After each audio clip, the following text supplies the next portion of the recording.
We welcome Mr. Borzo Dargahi. He's an Iranian-American journalist and founder of Badlands newsletter, joins us live from Istanbul, Turkey.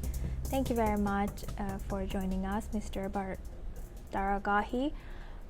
Good to see you again.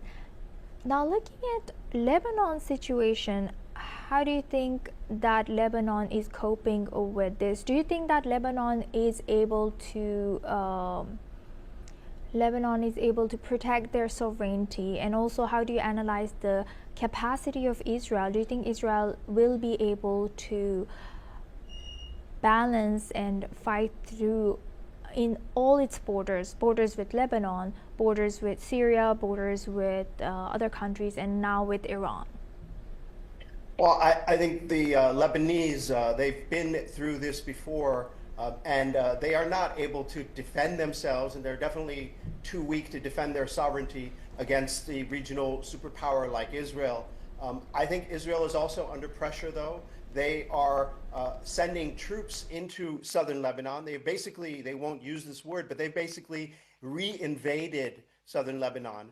This is something they did in the 1980s, and they occupied southern Lebanon in the 1990s. The result was disastrous for both Lebanon and Israel. Strategically, that move gave rise to the radical Iranian-backed movement Hezbollah, that basically became a regional non-government power, and the reason was the occupation of southern Lebanon. So, they won the tactical victory, but strategically they created this force that continues to haunt them. In addition, you have Israeli soldiers that are still recovering from post-traumatic stress disorder and from physical wounds from the Gaza offensive, now not only taking up arms and engaging in warfare against Iran, but also against Lebanon. What do you think, how far is Israel pushing their greater Israel ideology or this plan, and how is this plan being executed through Lebanon, through Hezbollah? What's your take? Well, I think that, as mentioned before, they have articulated this vision. Not every person in the Israeli leadership has spoken openly about this kind of territorial expansion that has been part of the idea of Israel since its 1948 founding. But you have senior officials right now in the Israeli cabinet who are strong and vocal and public advocates for it. You also have people in Washington, in the US government, who are talking about this greater Israel project. And you even had in recent weeks, just not long ago, you had the US ambassador to Israel, a US official, basically saying that he would be fine if Israel took all of the territory between the Nile River and the Euphrates River, and that includes parts of Iraq, parts of Egypt, and that would be tremendously disruptive for not just Hamas and Hezbollah in Lebanon and Gaza, but for the entire Middle East and for the entire world.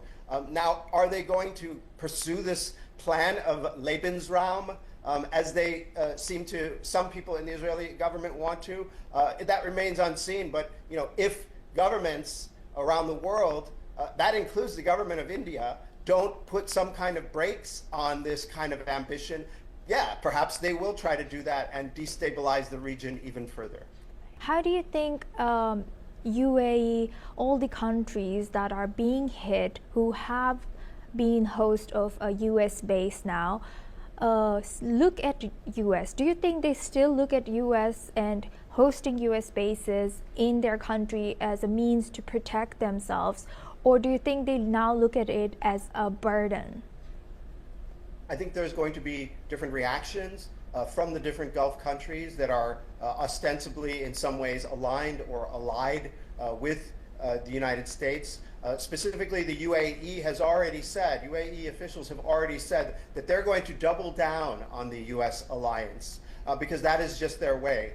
That might be an outlier. The UAE is very much its own breed when it comes to these Gulf countries, very much pro-U.S., very pro-Israel as well. And by the way, you detailed all of the claims of the UAE that none of the missiles got through. Well, we know that that is not true. They're also exercising extraordinary censorship, giving people, tourists even, 60-year-old British tourists who happen to take videotapes who take footage of the damage, giving them prison sentences. So I think that we're not getting a full picture of what the Iranian offensive against the UAE has done. You see video of these online fashion influencers, quite comical in some instances, freaking out and explaining how they're rushing to the airport because of buildings being hit and so on. You see some luxury resorts like Palm Jumeirah being apparently hit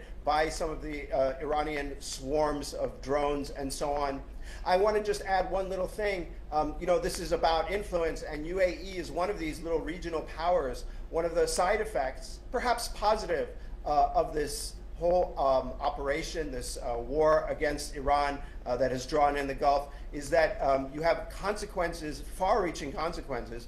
For example, the UAE has been backing this nasty militia in Sudan, which has been stealing gold in Sudan and committing war crimes and so on. But because of the conflict and the disarray that it has caused, you see this militia kind of collapse, and the Sudanese army, backed by Saudi Arabia and Egypt, taking control, and people celebrating in the streets because the UAE is losing its influence and no longer able to support this militia. So there are, as my colleague was saying, very big kind of changes taking place.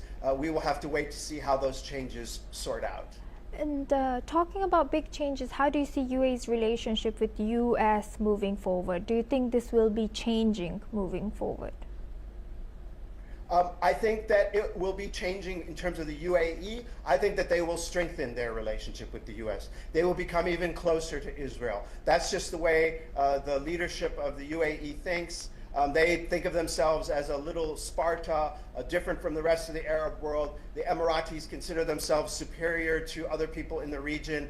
They go to Georgetown University and buy positions of power in the West and so on. They invest in Western defense tech companies like Palantir and so on. And so they think of themselves as a breed above. But I think, for example, Qatar, Oman, Saudi Arabia might make different calculations. Every time the world order has changed, there has been a big war, World War I, World War II, and now that if this superpower is going down, will that transition be smooth this time? What are we going to be seeing?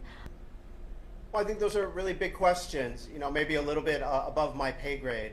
But yeah, I mean, I think that things are going in a very negative direction. I think that the rule of law is breaking down in terms of international norms, and it's becoming kind of a grab bag. We're returning to this kind of 19th century style imperialism where local regional powers just take what they want, and I would cite the U.S. transgressions in the Middle East. You could go back a long time, maybe starting 2003 with the Iraq War and the subsequent abuses of human rights and outright and ugly interference in the Middle East during the Arab Spring uprisings. And then, I would also cite, for example, what Russia did to Ukraine. This was also a ugly and unnecessary invasion, and that basically created this situation right now where countries are just attacking each other. Look at how bad things have descended in 2003. At least the U.S. tried to make its case to the U.S. Congress and the American people, and even to the UN, with General Colin Powell speaking before the UN and trying to get, at least in some respects, some international support for its attack on Iraq in 2003. Now you just had, Donald Trump in the middle of negotiations with Iran just launch a sneak attack, kill the country's leader in a, kind of surprise attack, a sucker punch, if you will. And so what happens when country has a dispute with someone, India has a dispute with Pakistan, and blows up the leader of that country overnight without any warning, without any moral or legal justification, or even attempt to explain to its people or to the world community why it's doing that. It basically becomes a world of mafiosos and various violent gangs collaborating with each other to plunder and control and increase their power.